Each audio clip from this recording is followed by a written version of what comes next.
আসসালামু আলাইকুম। আজকে দেখাবো মা কিভাবে বেগুন দিয়ে মাছ ভুনা করে। প্রথমেই কড়াইতে মা পেঁয়াজ, কাঁচামরিচ আর কয়েকটি আলু দিয়ে দিল। তারপর তেল দিয়ে দিল। পেঁয়াজটাকে হালকা ভেজে মা গরম পানি দিয়ে দিল। দিয়ে দিচ্ছি হলুদ গুঁড়া, ধনিয়া গুঁড়া, দিয়ে দিচ্ছি 1 চা চামচ মরিচ গুঁড়া। একটু নাড়াচাড়া করে নিচ্ছি।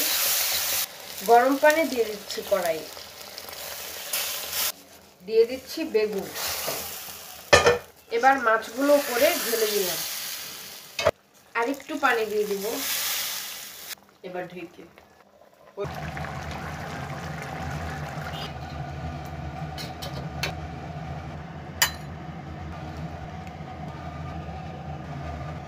ডাক্তার